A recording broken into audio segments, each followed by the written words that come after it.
அலா ரசூலிஹில் கரீம் அம்மா பாத். அல்லாஹ்வின் நல்லடியார்களே, அல்லாஹ் சுப்ஹானஹு வ தஆலா தன்னுடைய திருக்குர்ஆனிலே ஒரு வசனத்தை இவ்வாறு பதிவு செய்கின்றான். ஐனமா தகூனு யுத்ரிக்குமுல் மௌத் வலவ் குன்தும் ஃபீ புரூஜின் முஷய்யதா. உலகத்திலே முயற்சித்தால் எதையும் சாதிக்கலாம் என்று சொல்கின்ற தத்துவங்களுக்கு மத்தியில் யார் போராடினாலும் யார் முயற்சித்தாலும் இந்த ஒன்றை மட்டும் வெல்லவே முடியாது.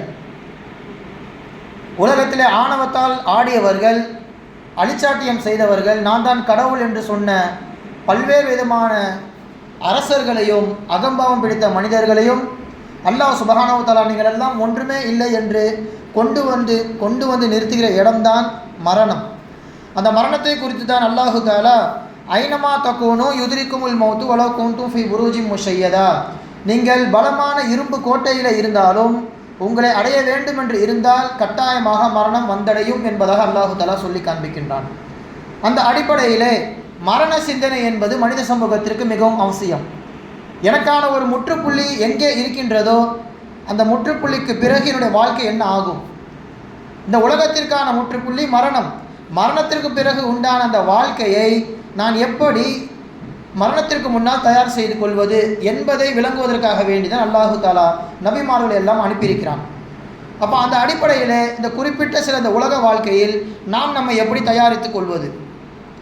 கண்ணியத்திற்குரியவர்களே, மரண சிந்தனை ஒருவருக்கு வந்துவிட்டால் இன்பங்கள் அவரை விட்டும் சென்றுவிடும். ஹதீஸுகளிலே ஸல்லல்லாஹு அலைஹி வஸல்லம் அவர்கள் நீங்கள் லா இலாஹ இல்லல்லாஹ் அதிகமாக சொல்லுங்கள் என்பதாக சொல்லியிருக்கிறார்கள். இன்ன பிற திக்ருகளை அதிகமாக சொல்லுங்கள் என்பதாக சொல்லியிருக்கிறார்கள். ஒரு இடத்திலே அக்ஸிரு ஹாதிமுல் லத்தாத் என்பதாக சொல்லுவார்கள். இன்பங்களை முறிக்கக்கூடிய, இன்பங்களை அனுபவிக்க முடியாத அளவிற்கு உங்களை மாற்றக்கூடிய விஷயத்தை நினைத்து பாருங்கள் என்று சொல்ல சஹாபா பெருமக்கள் கேட்டார்கள், யா ரசூலல்லாஹ் அது என்ன என்பதாக. மரணம் என்று ஸல்லல்லாஹு அலைஹி வஸல்லம் அவர்கள் பதில் தந்தார்கள். எனவே மரணத்தை ஒருவர் நினைக்கின்ற பொழுது சிற்றின்பமாக இருக்கின்ற இந்த உலகம் நம்மை விட்டும் சென்றுவிடும். சஹாபா பெருமக்களும் ஸல்லல்லாஹு அலைஹி வஸல்லம் அவர்களும் இதைத்தான் உலகத்தில் நமக்கு சொல்லி சென்றார்கள். இது ஒரு தற்காலிகமான உலகம். இங்கே கிடைக்கின்ற இன்பங்கள் எல்லாம் பேரின்பமான சொர்க்கத்திற்கான ஒரு நகல். எனவே அந்த பேரின்பத்திற்காக வேண்டி நாம் உலகத்தில் பாடுபட வேண்டும். சிற்றின்பத்தை மட்டுமே நாம் உயர்வாக கருதிவிடக்கூடாது. உலகத்திலே மரணத்தை மறந்தவர்கள்தான் இன்று சமூகத்திற்கு மத்தியிலே மிகப்பெரிய உதாரணமாக மாறியிருக்கிறார்கள். நம்ரூத் வாழும் காலம் முழுக்க இப்ராஹிம் அலைஹிஸ்ஸலாம் அவர்களை எதிர்த்தான். சொல்லப்போனால் உன்னுடைய அல்லாவை நான் வானத்திற்கே சென்று அல்லாஹு தாலாவை கொலை செய்கிறேன் என்று ராட்சச கழுகை தயார் செய்து அதன் காலுக்கு அடியிலே கூண்டை தயார் செய்து கூண்டை கட்டிவிட்டு அந்த கூண்டுக்குள்ளே அவன் அமர்ந்து கொள்கின்றான். பருந்து உயரே உயரே சென்று கொண்டு இருக்கிறது. ஒரு கட்டத்திலே அவனால் சுவாசிக்க முடியாமல் போனதின் விளைவாக மீண்டும் கழுகை பூமிக்கே திருப்பி விடுகின்றான். அந்த அளவிற்கு அல்லாஹ்வை பற்றி சொல்ல வந்த இப்ராஹிம் அலைஹிஸ்ஸலாம் அவர்களை நெருப்பில் தூக்கி போட்டான். அந்த அல்லாஹ்வே கொல்ல வேண்டும் என்று அவன் வானத்திற்கு புறப்பட்டான். மறுபக்கம் ஃபிரௌனை பார்த்தால் ஆனால் ரப்புக்குமுல் அலா, இறைவனுக்கெல்லாம் மேல் என்பதாக சொல்லி காண்பித்தான். இவ்விருவரையும் அல்லாஹு தஆலா எங்கே கொண்டு வந்து நிறுத்தினான்?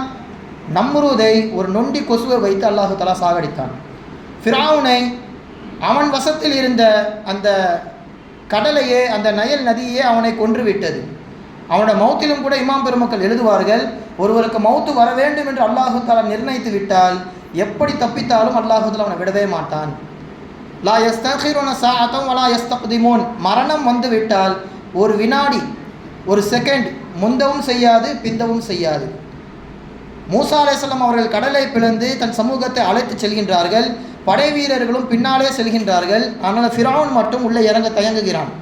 அவனுக்கு தெரியும் நாம் செய்வது முழுக்க அல்லாஹ்விற்கு விரோதமான செயல், எப்போது வேண்டுமானாலும் இந்த கடல் மூடிவிடலாம் என்று பயந்து கரையிலேயே அவன் நின்று கொண்டிருக்கிறான். அவனுக்கு அதுகம் என்கின்ற ஒரு ஒட்டகம், அதுகம் என்கின்ற ஒரு குதிரை இருந்தது, கருப்பு நிற குதிரை. அந்த எகிப்திலே அவனிடம் மட்டும்தான் அந்த குதிரை இருக்கும்.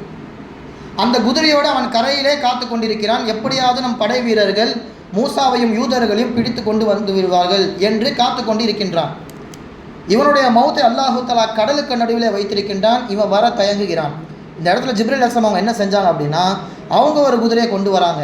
இதே அதுகம் வகையை சார்ந்த கருப்பு நிற குதிரையை கொண்டு வந்து நடு கடலிலே அவர்கள் நிறுத்துகிறார்கள். இதுவரைக்கும் தன்னை போன்ற ஒரு இனத்தை மிஸ்ரிலே அந்த குதிரை எங்கேயும் பார்த்தது கிடையாது. எனவே தன்னை போன்ற அந்த குதிரை இருக்கின்றதே என்று நினைத்து கரையில் இருக்கின்ற ஃபிரௌனையும் அழைத்து கொண்டு நடுக்கடலுக்கு செல்கின்றது. கடல் மூடுகிறது. அந்த சமயத்தில் தான் நான் யூதர்களின் நபியாகிய மூசா அலைஹிஸ்ஸலாம் அவர்கள் எந்த கடவுளை சொல்கின்றார்களோ அந்த கடவுளை வணங்குகிறேன், ஈமான் கொள்கிறேன் என்று சொல்லும் பொழுது வாயிலே சேற்றை வாரி அடிக்கிறார்கள் ஜிப்ரீல் அலைஹிஸ்ஸலாம். எனவே மரணம் ஒருவருக்கு வந்துவிட வேண்டும் என்று அல்லாஹ் தஆலா நிர்ணயித்து விட்டால் அவன் எவ்வளவு பாதுகாப்பாக இருந்தாலும் வந்துவிடும். உதாரணத்திற்கு அடிக்கடி நீங்கள் கேள்விப்பட்டிருப்பீர்கள் ஹஜ்ரத் சுலைமான் அலைஹிஸ்ஸலாம் அவர்களின் வரலாறு. அவருடைய அமைச்சரவையிலே ஒரு நபரை பார்த்தவாறு இன்னொருவர் முறைத்து கொண்டே இருக்கிறார். அதனால் பயந்து போன அந்த நபர், சுலைமான் நபி அவர்களே, உங்களுக்கு காற்று வசத்தில் இருக்கிறது அல்லவா, இந்த நபர் என்னை முறைத்து கொண்டே இருக்கிறார், என்னை மிக தொலைவிலே தள்ளிக்கொண்டு உங்கள் காற்றின் மூலமாக என்னை கூட்டிச் சென்று அங்கே விடுங்கள் என்பதாக இவர் வேண்டுகோள் விடுக்கிறார். அப்போ மூசா அலைஹிஸ்ஸலாம் அவங்களோ காற்றுக்கு கட்டளை இடுறாங்க. அந்த காற்று அவர்களை அழகாக தூக்கிட்டு போய் ஒரு இடத்துல விடுது. இறங்குகின்ற இடத்தில் இந்த முறைத்த நபர் வந்து விடுகிறார். வந்து, நான் ரொம்ப ஆச்சரியப்பட்டேன், அங்கு என்னை பார்த்து முறைக்கிறாய் என்பதாக சொல்லியிருந்தாயே, நான் முறைக்கவில்லை, அல்லாஹ்வின் குதிரத்தின் மீது ஆச்சரியப்பட்டு கொண்டிருந்தேன்.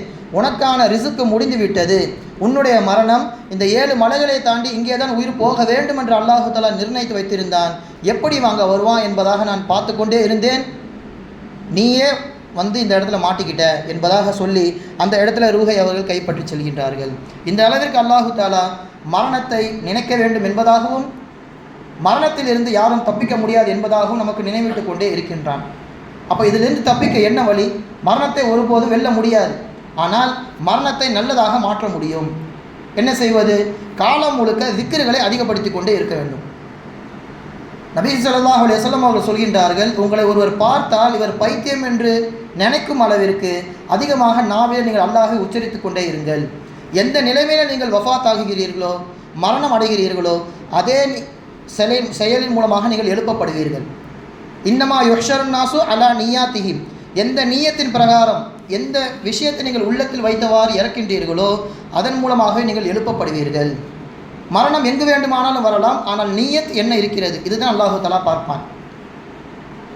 அரபு நீதி கதைகளிலே சில சம்பவங்கள் எழுதப்படும்.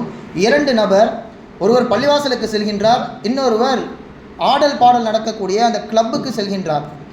பள்ளிவாசலே சென்றவருக்கும் மரணம் வருகிறது, கிளப்புக்கு சென்ற இவருக்கும் மரணம் வருகிறது. ஆனால் பள்ளிவாசல் உள்ளவர் தீயவர்கள் கூட்டத்தில் எழுப்பப்படுகிறார், நரகவாசி.